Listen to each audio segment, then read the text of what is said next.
성경이 말씀하는 가장 위대한 복음, 그리고 저와 여러분이 반드시 믿음으로 붙들어야 될 가장 위대한 진리는 무엇입니까? 그것은 예수님께서 저와 여러분의 죄값을 대신하여 십자가에서 피 흘려 죽으셨다는 대속의 복음입니다. 그리고 십자가에 죽으셨던 예수님께서 3일 만에 부활하셨고 우리도 예수님처럼 반드시 그날에 부활한다는 진리입니다.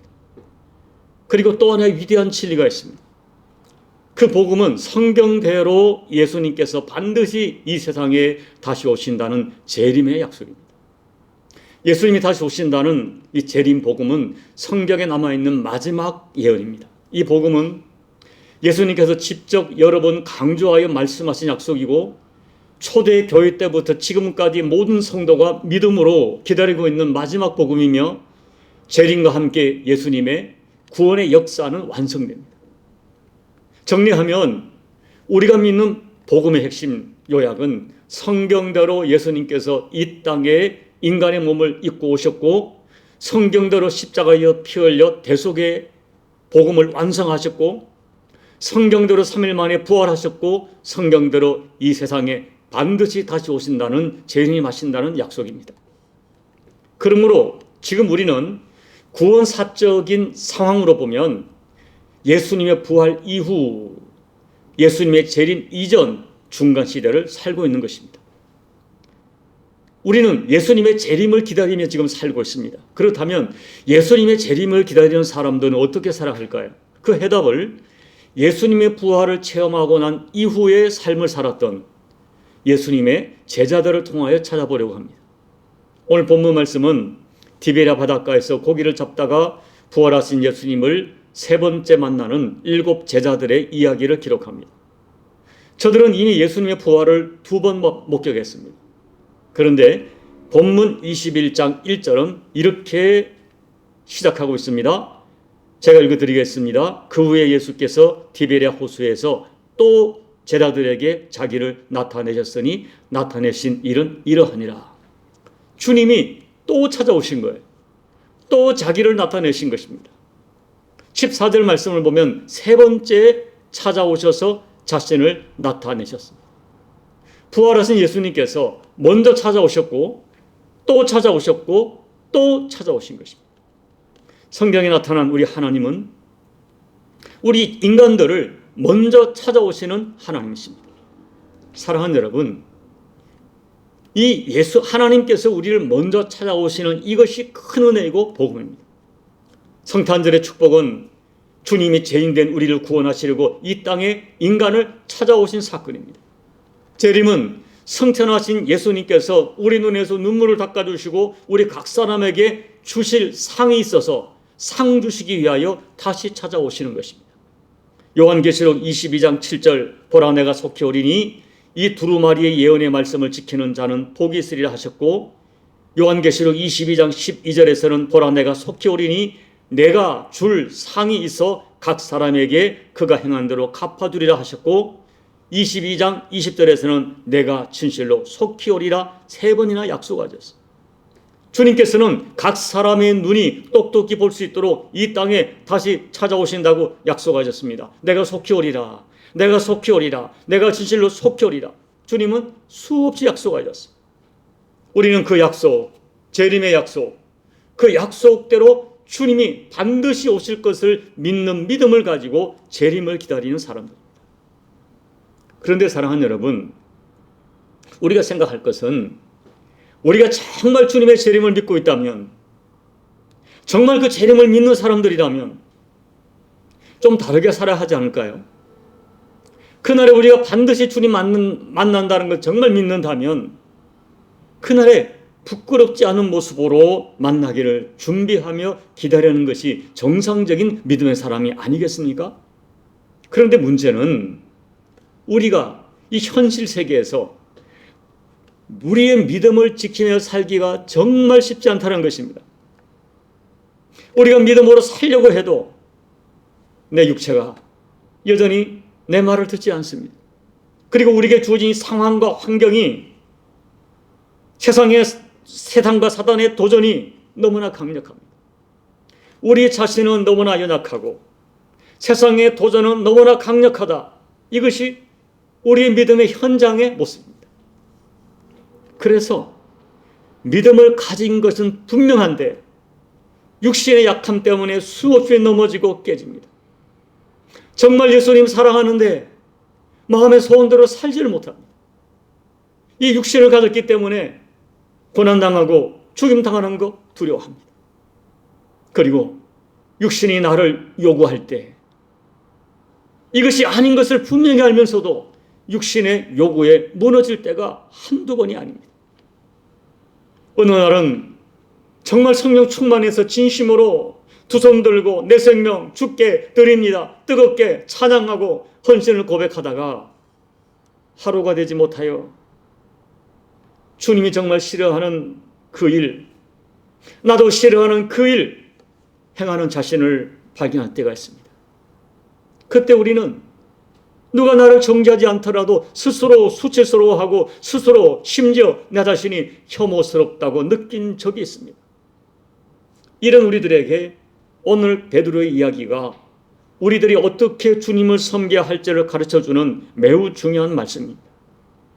저는 베드로의 삶을 통하여 말세를 살아가는 우리들, 어떻게 다시 오실 주님, 재림하실 예수님을 기다리며 살아야 할지를 말씀드리려 합니다. 첫째, 주님을 기다리며 사는 동안에 자신을 용서하며 자신을 사랑하며 살아야 합니다. 사실 예수님을 3번 부인했던 베드로는 주님 앞에 설 수 없는 실패자였습니다. 그런데 실패보다 더 안타까운 것은 베드로가 자기 자신에 대하여 스스로 실망하고 낙심하여 비전을, 자신감을 상실해버린 것입니다. 오늘 본문 21장 3절에 보면 베드로는 이렇게 독백합니다. 나는 물고기 잡으러 가노라. 이 한 구절이 당시의 베드로의 영적 실체를, 상태를 정확하게 보여주는 독백입니다. 여러분, 우리가 알고 있죠? 처음 예수님께서 갈릴리에서 베드로를 만나 주셨고 베드로에게 그 디베랴 바닷가의 기적을 통하여 예수님이 하나님이신 것을 증언하셨어요. 그리고 베드로를 제자로 부르시면서 이런 비전을 주셨어요. 베드로야, 나를 따라오너라. 내가 너를 사람을 낚는 어부가 되게 하겠다. 그때 베드로는 즉시 모든 것을 버려두고 예수님을 쫓아갔습니다. 그때부터 사람 낚는 어부는 베드로가 남은 인생을 살아가는 절대 가치였고 그의 인생의 비전이었고 인생의 의미가 되었습니다. 그리고 베드로는 진심으로 예수님을 사랑했습니다. 나는 절대로 예수님 떠나지 않습니다. 다른 사람은 예수님 버려도 나는 절대로 죽을지언정 주님 버리지 않습니다. 이것은 베드로의 진심이었습니다. 그런데 베드로가 3번이나 예수님을 모른다고 부인하고 말았습니다. 3번째 예수님을 부인했을 때 자기를 바라보는 예수님의 눈과 마주쳤어요. 그 순간 베드로는 견딜 수 없는 수치감과 송구함과 어떤 죄책감 때문에 밖으로 뛰쳐나가 통곡하며 울었습니다. 그리고 그 이후에 베드로는 예수님의 부활을 분명히 보았어요. 심지어 예수님의 무덤까지 달려가 빈 무덤 확인했어요. 예수님의 부활을 2번이나 만났어요. 그런데 문제는 무너진 베드로의 마음이 좀처럼 회복되지 않는 것입니다. 베드로는 예수님을 3번 부인했던 이름 모를 여종과 남종들 앞에서 예수님을 심지어 저주하며 부인했던 그 실패와 죄의 후유증을 심각하게 치르고 있었습니다. 오늘 말씀에 베드로가 나는 물고기 잡으러 가겠다고 하면서 디베랴 바닷가를 찾은 것은 그 베드로의 마음이 표현되어 있는 거예요. 물론 마가복음 16장 보면 예수님께서 제자들에게 갈릴리에서 만나자는 말씀을 전달하셨습니다. 그러나 오늘 요한복음 본문을 보면 베드로는 예수님의 말씀을 기억하고 예수님 만나고자 갈릴리 바닷가로 간 것이 아니었습니다. 분명하게 물고기 잡으러 가겠다라고 되어 있습니다. 신학자들은 요한복음 21장에서 예수님과 베드로의 대화와 분석하면서 이렇게 해석해요. 베드로는 지금 자기 자신에 대하여 낙심하고 있다는 것입니다. 나는 무엇인가? 도대체 내가 예수님의 제자인가? 내가 정말 예수님을 사랑하기는 하는가? 자기의 영적인 정체성에 대하여 심각한 고민에 직면한 것이죠. 그리고 내린 결론, 나는 제자의 자격이 없다. 나는 사람을 낳는 어부가 될 수 없다. 스스로 진단을 내린 것이죠. 그래서 나 같은 것은 과거처럼 물고기 잡는 어부가 어울린다라고 생각했고, 그래서 사람 낚는 거룩한 어부의 비전을 포기한 것이라고 학자들은 해석을 해요. 그래서 나는 물고기 잡으러 가겠다라고 하고 갈릴리를 찾은 것입니다. 여러분, 그날 분명히 베드로는 실패자였고 영적으로 병든 사람, 무너진 사람, 믿음도 자신감도 긍지도 용기도 사명도 무너져 있었습니다. 그런데 예수님께서 베드로를 포기하지 않으세요. 그래서 베드로를 찾아오십니다. 예수님은 아직도 못자국이 선명한 그 손으로 고기를 구워 물고기 잡이 하느라 지쳐있는 제자들에게 와서 조반을 먹어라 하고 베드로와 제자들을 섬겨주십니다. 차라리 예수님이 자기를 보고 호통을 치고 책망을 했다면 오히려 속이 후련하겠는데, 예수님은 부활 이후에 단 한 번도 베드로의 잘못을, 그 배신의 잘못을 끄집어내지 않으셨어요. 그리고 지금도 고기를 구워 먹여주시는 거예요. 그리고 생각 밖의 질문을 던지세요. 요한의 아들 시몬아, 내가 이 사람들보다 나를 더 사랑하느냐 물으세요. 자, 잘 들으세요. 예수님은 지금 베드로가 예수님의 부인했던 그걸 생각하면서 베드로의 사랑을 의심해서 이 질문을 하는 것이 아닙니다. 베드로의 과거를 추구하는 것이 아닙니다. 예수님의 질문은 지금 베드로의 가슴 속에 있는, 가슴 속에 분명히 존재하는 하나의 진실을 끄집어내시는 작업이에요. 그것은 베드로의 가슴에 분명히 존재하는 진실이지만 베드로가 감히 입으로 끄집어 뱉을 수 없는 그런 진실입니다. 그것이 무엇입니까? 내가 비록 여종 앞에서 예수님 3번 부인했지만, 그래서 너무나 수치스럽지만 입을 열 수가 없지만 베드로의 가슴에는 여전히 예수님 사랑하는 마음이 있다는 것입니다. 그것은 진심이라는 것입니다. 사람들은 믿지 않을 것입니다. 내가 예수님을 너무나 사랑하고 내가 여전히 주님을 사랑하고 말한다면 사람들은 조롱할지도 모릅니다. 그런 네가 예수를 부인했냐고 말할지 모릅니다. 그래서 베드로는 스스로 입 밖에 끄집어낼 수 없는 말이었지만, 그러나 베드로의 가슴에는 예수님 사랑하는 마음이 진심으로 존재하고 있었어요. 그것은 진심이었어요. 그 진심을 지금 예수님께서 끄집어내신 질문을 통하여 베드로의 입으로 그 진실을 끄집어내시는 거예요.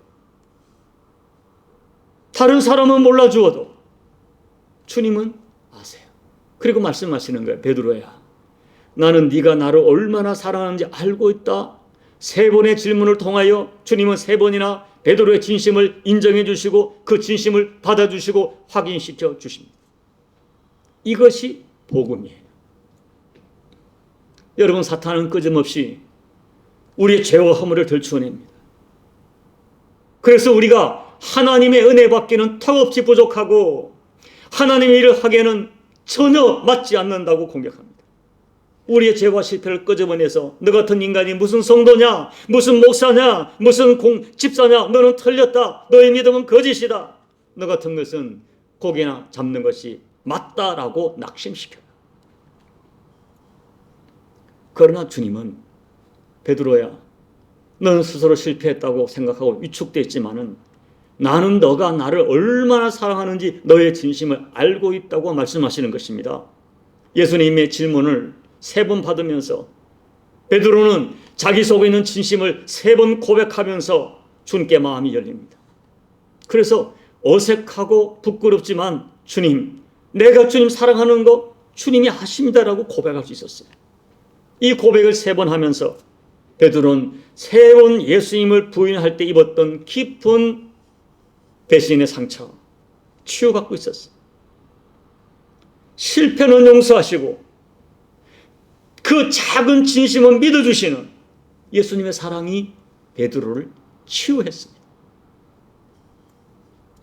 사랑하는 여러분, 오늘 베드로의 이야기는 우리들의 이야기잖아요. 우리도 주님 사랑해요. 그런데 자꾸 육신의 정욕에 빠져 굴복해서 죄에 빠집니다.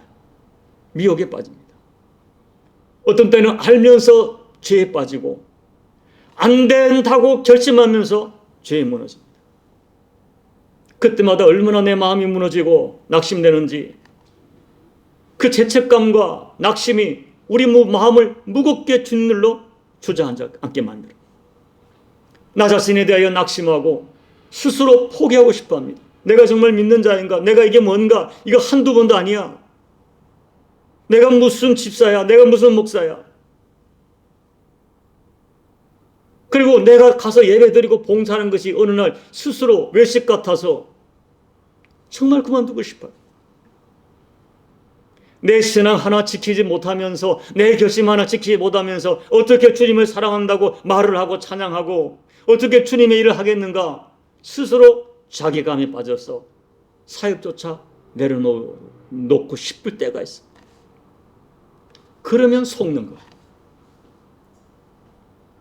여러분, 정말 중요한 부인할 수 없는 진실은 나의 죄와 나의 실패도 불구하고 내가 주님을 사랑한다는 것, 그것이 나의 본심이에요. 이것이 중요해요.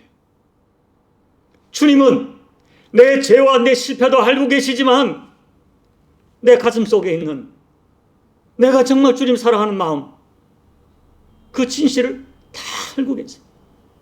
그리고 주님은 나의 어떤 실패보다도, 나의 어떤 죄보다도 내 가슴에 존재하는 주님 사랑하는 마음, 그것을 더 소중하게 인정하신다는 것, 이것이 너무나 중요해. 우리는 이러한 주님의 사랑을 믿어드려야 됩니다. 우리 주님의 이 사랑을 믿어드리는 사람은 자신의 연약함과 실패에도 불구하고 주께로 나갑니다. 그리고 고백합니다. 주님, 그래도 주님 사랑합니다. 면목 없지만 사랑합니다. 주님, 이번에 또 실패했습니다. 또 죄를 지었습니다. 실수했습니다. 그런데 주님, 그래도 주님 사랑합니다. 주님이 나를 매를 때려도 나 주님 못 떠납니다. 저는 주님 없이 도무지 살 수가 없습니다. 이 고백을 드리고 주 앞에 나가는 거예요. 이런 고백을 할 수 있는 사람이 믿음의 사람이고, 이런 고백을 할 수 있는 사람은 치유받고, 이런 마음으로 주께 나갈 수 있는 사람이 행복한 사람입니다. 그 진실한 사랑을, 진실한 고백이 우리 인생을 치유하는 것입니다. 참 신앙은 주님의 용서를 내가 받아들이는 거예요. 그럼에도 불구하고 나를 사랑하시는 주님, 나의 진심을 믿어주시는 주님, 이것이 우리 기독교 신앙의 놀라운 축복입니다. 부디 우리는 주님 재림을 기다리는 사람들이지만 그날까지 저와 여러분이 하나님께 기뻐하는 거룩하고 순결한 삶을 살기를 결단하시기 바랍니다. 그러나 여러분, 결단했지만 자주 실패할 것입니다. 넘어질 것입니다. 그때 여러분의 죄를 지적하고 끄집어내고 고발하는 사탄의 소리에 속지 마시기 바랍니다. 자주 실패하고, 그래서 주님께 너무너무 실망을 드리는 것이 나의 현실이지만, 그럼에도 불구하고 나는 주님 사랑합니다. 실패도 사랑합니다. 죄를 졌지만 나 주님 사랑합니다. 그 사랑을 믿어주시는, 그리고 내 가슴에 존재하는, 분명히 존재하는 예수 사랑을 인정해 주시고 받아주시고, 회개할 때 나를 용서하시는 예수님 붙들고, 여러분도 여러분 자신을 용서하고, 부족하고 연약하고 넘어지는 나이지만은 여러분 나 자신을 사랑하며 살아가는 저와 여러분 되시기를 예수님 이름으로 축복합니다. 둘째, 주님의 재림을 기다리는 사람들은 주님처럼 이웃을 용서하며 사랑하며 살아야 됩니다. 그날 예수님이 베드로를 찾아가지 않았다면 베드로는 어떻게 되었을까요? 어쩌면 베드로는 물고기 잡는 업으로 남은 인생을 마감해둘지 모릅니다. 그리고 평생 나는 실패한 제자야, 나는 예수님을 3번 부인했던 사람이야, 죄책감과 실패자로 위축되어 살았을 것입니다. 그렇다면 사도행전에 나오는 그 위대한 불꽃 같은 증인이었던 베드로의 삶, 우리는 발견하지 못했을 것입니다. 사도행전의 그 불꽃 같은 증인의 삶을 살았던 베드로는 한 번 찾아가시고 또 찾아가시고 또 찾아가셨던 예수님의 사랑 때문에 가능했습니다. 여러분, 저도 사람 때문에 힘들 때가 있습니다. 그러나 우리가 잊어서는 안 될 진실, 내가 누군가 때문에 마음이 힘들 때 우리가 꼭 기억해야 될 진실, 내가 힘들어하는 그 사람, 나에게 아픔을 주었던 그 사람도 주님의 사랑하고 계시고 주님의 그분을 위해서도 십자가에서 피 흘려 죽었다는 진실이에요. 그래서 우리는 실패한 나를 찾아오신 예수님처럼, 실패한 나를 용서하신 예수님처럼 내 마음에 상처를 주고 아픔을 주었던 그 사람을 언젠가는 용기를 내서 그 사람 예수님처럼 찾아가고 용서하는 사랑을 실천해야 됩니다. 솔직히 교회 생활 하다 보면 정말 관계를 맺고 싶지 않은 사람 있습니다. 예수님을 믿는다 하지만 삶의 모습이 부끄러운 사람 있습니다. 심지어 베드로처럼 믿었던 나에게 깊은 배신의 상처를 준 사람 있을 것입니다. 정말 가까이 하고 싶지 않은 사람이 있어요. 그러나 우리는 주님의 마음으로 그런 분들을 받아주고 이렇게 세워주고 격려하는 자가 되어야 해요. 베드로전서 4장 7절 같이 읽어볼까요? 만물의 마지막에 가까웠으니 그러므로 너희는 정신을 차리고 근신하여 기도하라. 무엇보다 뜨겁게 서로 사랑할지니 사랑은 허다한 죄를 덮느니라. 이것은 베드로의 경험에서 나온 말씀입니다. 베드로는 성령의 감동으로 자기의 체험을 바탕으로 만물의 마지막에 가까웠을 때 말세를 살아가는 사람들이 주님의 재림에 가까웠으니 정신을 차리고 근신하며 살아야 한다고 말씀합니다. 그런데 우리가 정신을 차리고 기도하면서 반드시 행해야 될 첫 번째 사건이 뜨겁게 서로 사랑하며 살아야 한다. 그런데 그렇게 뜨겁게 사랑하는 사랑의 내용이 무엇입니까? 서로의 허다한 죄를 덮어주는 거예요. 뜨겁게 사랑할 것, 그 사랑의 내용, 서로의 허다한 죄를 덮어주는 사랑이라고 했어요. 오늘 우리가 예수님처럼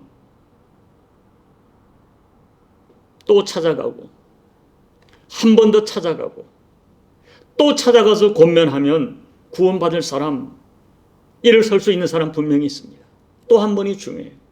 남편을, 아내를, 자녀를 한 번 더 덮어주면, 한 번 더 힘을 불어넣어주면, 한 번 더 받아주면 놀라운 역사가 일어날 수 있습니다.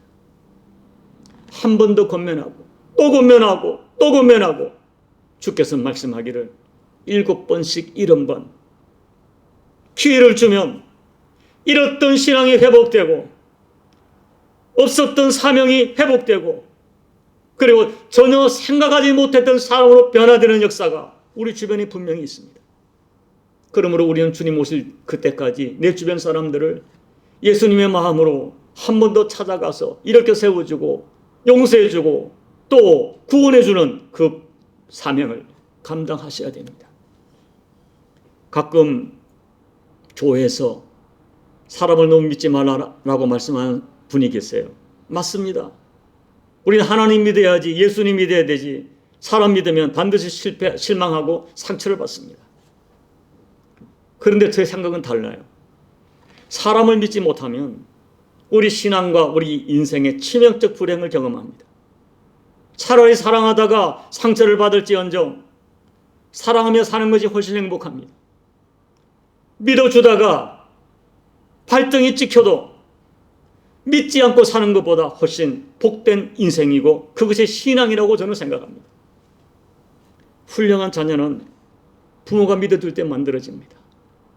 훌륭한 성도는 서로 믿어줄 때 만들어집니다.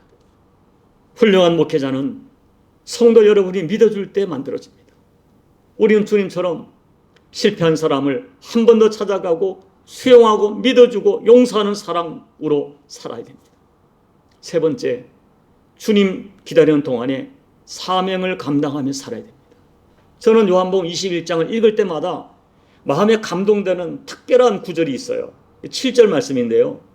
자, 7절을 보면 배를 타고 있던 제자들이 멀리 해변에 계신 예수님을 보고 그 제자 중 한 사람, 아마 요한이에요. 요한이 주님이시다라고 말을 하자 배에 있던 베드로가 겉옷을 두르고 곧바로 바다에 뛰어내립니다.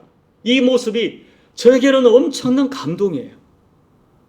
정상적인 사람이라면 빨리 배를 놓아서 빨리 노를 저 가야 됩니다. 그런데 베드로의 가슴에 있던 예수님 사랑이 격동하니까 자기도 모르게 바닷가에 뛰어내렸어요.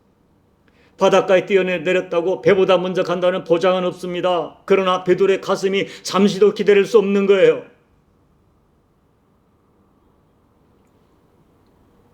사랑하는 여러분, 여러분은 지난 인생을 돌이켜볼 때 주님을 향하여 내 마음이 격동되어서 뛰어내린 적이 몇 번이나 있었습니까? 예수님 사랑한다 하면서 항상 거리를 두고 적당한 거리를 두고 주저주저 하면서 자기 보신으로 살지는 않았습니까? 봉사하는 것도 적당히, 기도도 적당히, 물질을 드리는 것도 적당히 그렇게 살지 않았습니까? 여러분, 주님이 내 마음을 격동할 때에, 말씀이 나를 격동할 때에 믿음으로 나를 던져 뛰어내릴 수 있어야 합니다. 신앙은 결단이고 신앙은 행동입니다. 저는 여러분 마음속에 주님이시다, 주님이 내 마음을 격동할 때, 그런 마음의 소리가 들릴 때, 어떤 마음의 격동이 일어날 때 만사를 제껴놓고 계산하지 말고 주님 향해 뛰어내리는 열정의 신앙이 되기를 소망합니다.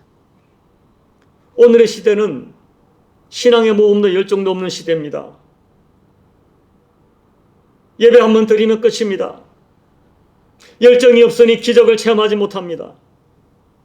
그러나 성경에 기록되고 앞서간 기독교 역사에 기록되었던 우리 믿음의 신실한 선배들은 주님 앞에서 물불을 가리지 않고 주님이 내 마음을 격동할 때 뛰어내리는 열정으로 주님을 섬겼습니다. 그날 주님께서는 베드로의 진심을 확인하시고 내 양을, 어린 양을 먹이라, 내 양을 치라, 내 양을 먹이라고 베드로에게 사명을 주셨어요. 목양의 사명을 주셨죠. 그런데 18절 보면 그 사명의 결론은 베드로가 원하는 모습이 아니었어요. 누군가가 베드로를 억지로 팔을 벌리고 원하지 않는 곳으로 데려갈 것이라고 하셨어요. 그러나 그 길은 베드로가 원하지 않는 길이었지만 그 길은 베드로의 인생을 하나님께 최고의 영광을 돌리게 하는 베드로 인생의 최고의 가치였어요. 여러분, 정말 예수 그리스도의 십자가 피로 대속을 받고 또 예수님의 십자가 사랑을 체험한 사람은 가만히 앉아서 주님을 기다리지 못합니다. 그 은혜가 나를 격동하기 때문입니다. 내게 주신 하나님의 은혜를 무엇으로 보답할고, 이것이 하나님의 은혜를 경험한 사람들의 보편적인 마음의 소원입니다. 신앙생활의 진수는 주님 위에 십자가 지는 것입니다. 그런데 어떤 때는 솔직히 내려놓고 싶을 때가 있어요. 그러나 주님의 생각은 다르세요. 주님께서는 나의 수준, 나의 형편 다 알고 계시다 하십니다. 그럼에도 불구하고 너의 모습 그대로, 내 모습 그대로 죽게 받은 사명을 위하여 내가 져야 할 십자가가 있다고 해요. 왜 우리에게 십자가를 주시는 것입니까? 왜 사명을 주시는 것입니까?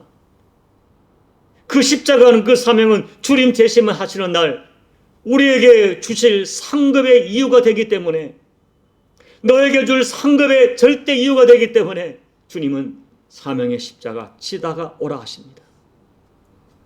이제 말씀을 마칩니다. 분명 베드로도 우리와 똑같이 약점 많은 한 인간이었습니다. 베드로는 그의 모자라는 인품 때문에, 그의 불같은 그 타고난 강한 성품 때문에 그것이 약점이 되어서 인간관계에 많은 고생을 한 사람이에요. 많은 사람에게 아픔을 주었을 거예요. 그런 베드로가 변화됩니다. 실패 현장에 찾아오신 주님으로 말미암아 변화되어서 한없이 연약한 인간이었지만, 실패했던 인간이었지만 주님을 정말 사랑하는 사람으로 변화됩니다. 젊어서는 내 성격대로, 내 마음대로 스스로 띠뛰고 마음대로 다녔지만 이제는 주님 뜻대로 두 팔을 벌리고 십자가에 거꾸로 달려 죽어도 주님 따라가는 삶으로 변화됩니다. 사랑하는 여러분, 남은 인생 우리는 마음의 소원대로 살지 못할 것입니다. 마음의 소원은 정말 주님을 사랑하고 주의 뜻대로 살고 싶지만은, 하나님께 영광 돌리는 인생을 살고 싶지만은, 내 연약함과 우리 주변 환경이 우리를 쉽게 허락하지 않을 것입니다. 넘어질 것입니다. 심지어 심각한 죄를 지을 수도 있습니다. 그래도 여러분, 넘어지고 실패해도 내 속에 예수님 사랑하는 그 마음도 진심입니다. 오늘 기억하십시오. 실패한 나, 연약한 나, 끝까지 믿어주시는 예수님, 그 사랑이 오늘 저와 여러분을 지탱하게 하는 힘입니다. 그리고 여전히 나를 버리지 않으시고 찾아주시는 주님의 사랑을 믿어드릴 때, 우리는 나의 실패와 나의 실수를 극복하고 일어나 변화될 수 있습니다. 그렇게 넘어지지 않고 연약함과 부족함에도 불구하고 일어나 주님을 섬기는 그 사람의 삶이 바로 그가 부활하신 주님을 만난 진정한 증거입니다. 오늘 저와 여러분 모두가 진정으로 변화된 인생의 가치관과 사명감을 가지고 다시 오실 주님을 기다리는 삶을 살아가기를 소망합니다. 여러분 자신을 스스로 용서하고 스스로 사랑하고 존귀히 여기는 삶을 살아가십시오. 그리고 주님이 나를 용서하고 받아주었듯이 용서하기 어려운 힘든 사람, 용서하는 능력을 주께 구하고, 주님의 뜻이라면 십자가에 거꾸로 달려 죽어도 주님 따라가는 사명이 있는 인생, 그 인생을 살아가시다가 진짜 주님을 사랑하는 자로 그날 주님 배움는 우리 모두가 되기를 예수님 이름으로 축복합니다. 아멘. 우리 함께 오늘 말씀을 놓고 기도하겠습니다. 사랑하는 여러분, 오늘 디베랴 바닷가로 찾아오신 주님, 이 주님의 사랑이 우리를 일어서게 하는 힘입니다. 주님을 부인했던 나, 주님이 없는 것처럼 살아갔던 우리, 주님을 사랑하는 마음은 진심인데, 우리 믿음의 고백이 진심인데, 얼마나 수없이 우리가 육신의 정욕에 넘어지고 작은 이익 앞에 넘어지고 또 인간관계 상처 앞에 상처받아 그냥 무너지고,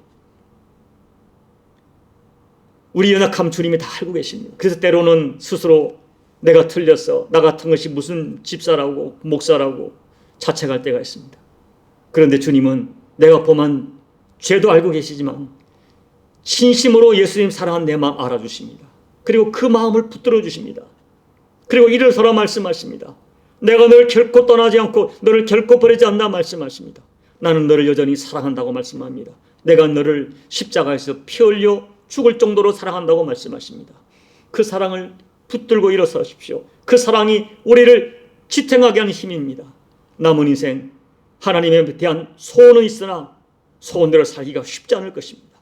그래도 용기를 내십시오. 여러분 자신을 격려하십시오. 점점 좋아질 것입니다. 점점 주님이 기뻐하는 삶으로 성화될 것입니다. 오늘 말씀을 기억하면서 나를 믿어주시는 주님 붙들고 일어서겠습니다. 주님 오시는 그날까지 나를 사랑하고 내 이웃을 사랑하고 주신 사명 감당하며 살겠습니다. 우리 말씀을 생각하면서 이 시간 성령이 주시는 감동을 따라 하나님 앞에 기도하겠습니다.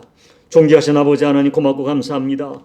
오늘도 귀한 말씀을 통하여 저희들에게 은혜 주시고 하나님의 새로운 깨달음을 주심을 감사합니다. 하나님 아버지, 우리는 정말 하나님을 사랑합니다. 아버지 하나님을 사랑합니다. 하나님, 나를 위해 피 흘려 돌아가신 예수님 정말 사랑합니다. 주님의 나를 드리고 싶습니다. 주님이 기뻐하는 삶을 살고 싶습니다. 거룩하고 순결한 삶을 살고 싶습니다. 용서하며 살고 싶습니다. 사랑하며 살고 싶습니다. 그런데 주님, 우리가 마음의 소원만큼 살지 못합니다. 자꾸 넘어집니다. 자꾸 내 감정을 따라 행동합니다. 일 앞에 무너집니다. 하나님, 저희를 불쌍히 여겨주십시오. 그래야 스스로 내 자신이 쓰러지고 내 자신이 스스로 낙심되어지고 내 자신에 대하여 아버지 자괴감이 들 때가 많음을 고백합니다. 오늘 다시 말씀을 기억하면서 그럼에도 불구하고 내 안에 있는 예수님 사랑한 마음 받아주시는 주님의 사랑 붙들고 일어서겠습니다. 나를 사랑하겠습니다. 주님이 나를 받아주었듯이 내 주변 사람을 받아주며 사랑하겠습니다. 아버지, 그 마음으로 살아가는 저희들 끝까지 사명 감당하며 주님 배에 없는 우리 모두가 될 수 있도록 은혜 베풀어 주옵소서.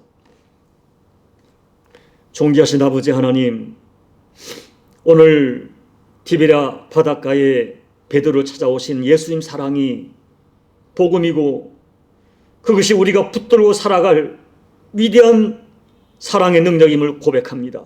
주님, 저희들도 베드로처럼 주님 정말 사랑하지만 그건 진심인데 자꾸 넘어집니다. 때로는 원하지 않았던 일을 자꾸 행합니다. 하나님, 말씀보다는 내 감정이 앞서고 작은 이익 앞에 내 양심을 속이기도 하고, 아버지, 이 세상의 번영과 세상의 유혹, 이 재미 앞에 내게 주어진 사명을 뒤로하고 세상에 흠뻑 젖어 살 때가 많음을 고백합니다. 하나님 아버지, 때로는 내가 믿는 사람인가 의심스럽고 자신 스스로에게 낙심하고 실망되어 자책하고 자괴감이 들어 무너질 때가 많습니다. 주님, 그럼에도 불구하고 우리는 예수님을 사랑합니다. 아니, 예수님 없이는 살 수가 없습니다. 아버지 하나님 없이는 살 수가 없습니다. 십자가 은혜 없이는 살 수가 없습니다. 그것이 우리의 진심입니다. 그 진심을 믿어주시고 우리를 끝까지 붙들어 주시는 예수님 사랑 붙들고 일어나 점점 좋아지는 저희들의 삶이 되게 도와주십시오. 주님이 나를 사랑하던 나도 나를 사랑하게 도와주시고, 넘어져도 7번 넘어지면 8번 일어나는 믿음으로 하나님, 나의 허물과 나의 실수에 좌절하지 않고 끝까지 믿음을 지켜 주님 앞에 서다가 조금씩 성화된 모습으로 주님 앞에 서며, 또 주님이 나를 사랑하던 내 주변 사람들을 사랑하고 용서하고 내게 주신 사명을 끝까지 감당하다가 주님 배 없는 그날 조금은 성숙한 모습으로 주님 배 없는 우리 모두가 될 수 있도록 은혜 베풀어 주옵소서. 예수님 이름으로 간절히 소망하며 기도하옵나이다. 아멘.